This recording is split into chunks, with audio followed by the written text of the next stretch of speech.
तो चलिए बच्चों हम ये देखेंगे कि मक़सूम, मक़सूम अलैह, खारिज क़िस्मत और बाकी में क्या ताल्लुक़ होता है। ठीक है बच्चों, तक़सीम के अमल में कुछ आदाद होते हैं, उनके कुछ ख़ास नाम होते हैं। जिस अदद को तक़सीम किया जाता है उसको मक़सूम कहते हैं, जिस अदद से तक़सीम किया जाता है उसको मक़सूम अलैह कहते हैं, और तक़सीम का जो जवाब आता है उसको खारिज क़िस्मत कहा जाता है, और तक़सीम करने के बाद जो अदद बच जाता है उसको बाकी कहते हैं। ठीक है, तो अब हम ये देखेंगे कि मक़सूम, मक़सूम अलैह, खारिज क़िस्मत और बाकी इनमें क्या ताल्लुक़ है। ठीक है बच्चों, मैं क्या करता हूँ आपको एक एग्जाम्पल की मदद से ये समझा देता हूँ कि मक़सूम, मक़सूम अलैह, खारिज क़िस्मत और बाकी में क्या ताल्लुक़ होता है। ठीक है, जैसे बच्चों यहाँ पर हमको क्या करना है, यहाँ पर हमें 13 को 3 से तक़सीम करना है। ठीक है, अब हम 13 को 3 से तक़सीम करने के लिए क्या करेंगे, 13 को इस अलामत के अंदर लिखेंगे और 3 को यहाँ बाहर लिखेंगे। ठीक है, अब 13 को 3 से तक़सीम करने के लिए हमको क्या करना होगा, 3 का पहाड़ा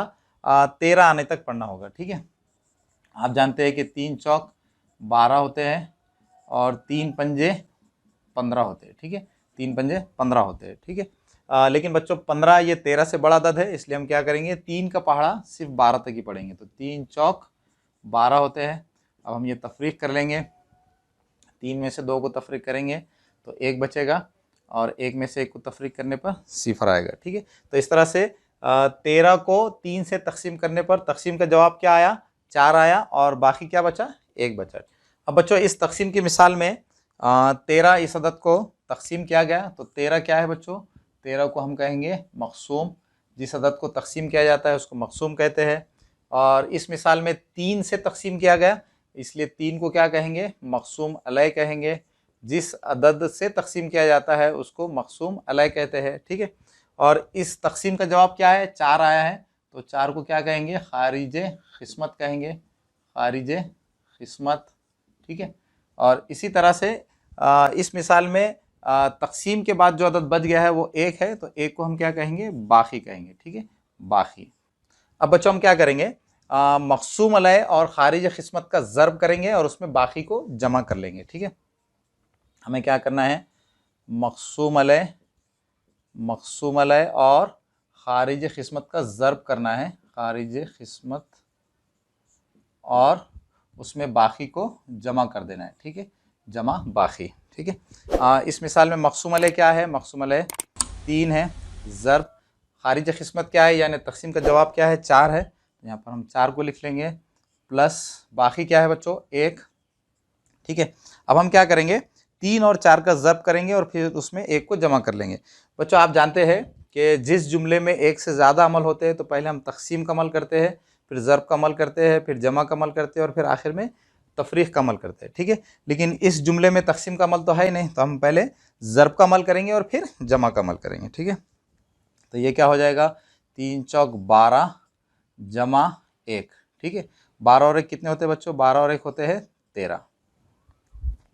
अब बच्चों यहाँ पर आप देख सकते हैं कि जब हमने मक़सूम अलैह को खारिज क़िस्मत से ज़र्ब करके उसमें बाकी को जमा किया तो हमारे पास कौन सा अदद आ गया, हमारे पास 13 ये अदद आ गया। ठीक है, और 13 ये कौन सा अदद है बच्चों, आप यहाँ देख सकते हैं कि तक़सीम की इस मिसाल में 13 ये मक़सूम है, डिविडेंड है। ठीक है, तो इस तरह से यहाँ पर हम ये कह सकते हैं कि जब मक़सूम अलैह को खारिज क़िस्मत से ज़र्ब करके उसमें बाकी को जमा किया जाता है तो कौन सा अदद हासिल होता है, मक़सूम अदद हासिल होता है। ठीक है, तो इसी तरह से बच्चों हमेशा याद रखिए कि तक़सीम की किसी भी मिसाल में जब हम मक़सूम अलैह को खारिज क़िस्मत से ज़र्ब करके उसमें बाकी को जमा करते हैं तो हमेशा मक़सूम ये अदद हासिल होता है। ठीक है, इसी को बच्चों मैंने यहाँ पर एक फार्मूले की सूरत में लिखा है। बच्चों यहाँ पर मैंने इस फार्मूले को किस तरह से लिखा है, इस फार्मूले का क्या मतलब है, इस फार्मूले का मतलब ये है कि जब मक़सूम अलैह को खारिज क़िस्मत से ज़र्ब करके उसमें बाकी को जमा किया जाता है तो हमेशा मक़सूम ये अदद हासिल होता है।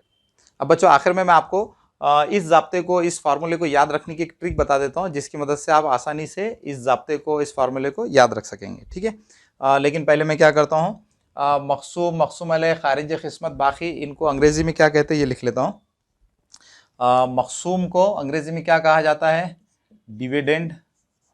जिस अदद को तक़सीम किया जाता है उसको मक़सूम कहते हैं, अंग्रेज़ी में उसको डिविडेंड कहा जाता है। ठीक है, इसी तरह से जिस अदद से तक़सीम किया जाता है, जिस अदद से तक़सीम किया जाता है उसको मक़सूम अलैह कहते हैं और अंग्रेज़ी में उसको डिवाइज़र कहा जाता है, डिवाइज़र, ठीक है। और तक़सीम का जो जवाब होता है, जवाब को क्या कहते हैं, तक़सीम के जवाब को कहते हैं खारिज क़िस्मत, और अंग्रेज़ी में उसको क्या कहा जाता है, उसको कहा जाता है कोशंट, कोशंट। और तक़सीम करने के बाद जो अदद बच जाता है उसको कहते हैं बाकी, और अंग्रेज़ी में क्या कहा जाता है, रिमाइंडर, रिमाइंडर, ठीक है। बच्चों मैं आपको इस फार्मूले को याद रखने की एक ट्रिक बता देता हूँ जिसकी मदद से आप बहुत आसानी से इस फार्मूले को याद रख सकेंगे, ठीक है। बच्चों इस फार्मूले को याद रखने के लिए मैं अंग्रेज़ी और उर्दू दोनों ज़बानों में आपको एक ट्रिक बता देता हूँ, आप चाहे तो किसी की भी मदद से इस फार्मूले को याद रख सकते हैं, ठीक है। बच्चों उर्दू में इस फार्मूले को याद रखने की ट्रिक क्या है, उर्दू में इस फार्मूले को याद रखने की ट्रिक है मम खब, ठीक है। बच्चों आप सोच रहे होंगे कि मम खब ये क्या भला है। बच्चों यहाँ पर मम में जो पहला मीम है उसका मतलब है मकसूम, दूसरे मीम का मतलब है मकसूम अलैह, खै का मतलब है खारिज क़िस्मत, और बे का मतलब है बाकी, ठीक है।